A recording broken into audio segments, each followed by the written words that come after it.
Value zone hyper mart Nandamuri Balakrishna గారిచే November 28న నాచారంలో గొప్ప ప్రారంభం. పెళ్ళై ఏడాది అయ్యింది. వారి కాపురం సంతోషంగా సాగుతుంది. ఇక భార్య ఏమడిగినా భర్త కాదనగలడా? అలాగే నాగరాజు కూడా తన భార్య షాపింగ్ అడగడంతో నో అనలేదు. సాయంత్రం చల్లబడ్డాక వారి బైక్ పై బయటకు వచ్చారు.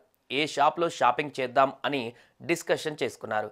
ఇంతలోనే అనుకోని ప్రమాదం వారిని విడదీసింది. ఇప్పటి వరకు కబుర్లు చెప్పుకున్న వారిని విధి విడదీసింది. రోడ్డు ప్రమాదంలో భర్త కళ్ళెదుటే భార్య మృతి చెందింది.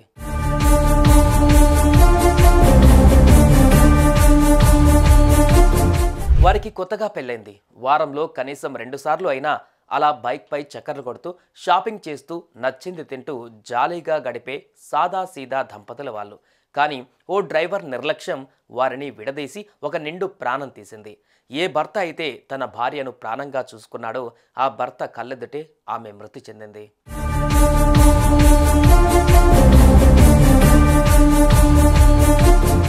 ఈ ఘటన హైదరాబాద్లో జరిగింది. జీడిమెట్లలోని రాజీవ్ గాంధీ నగర్ మోడీ ఎలిగెన్స్లో నివాసముంటున్న నాగరాజు, సిప్రా రాణి త్రిపాఠిలకు ఏడాది క్రితం వివాహమైంది.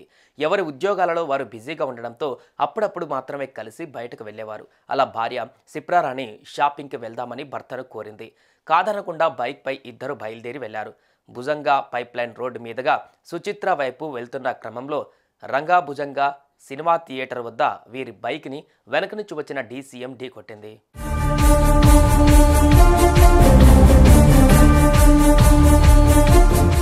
ఈ ఘటనలో నాగరాజు ఎడమ వైపునకు పడిపోగా అతడి భార్య సిప్రారాణి కుడివైపున కింద పడింది.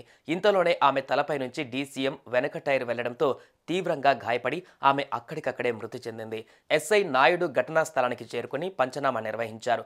మృతదేహాన్ని పోస్టుమార్టం నిమిత్తం గాంధీ ఆసుపత్రికి తరలించి ప్రమాదానికి కారణమైన వాహన డ్రైవర్ రాజును అదుపులోకి తీసుకుని కేసు నమోదు చేశారు.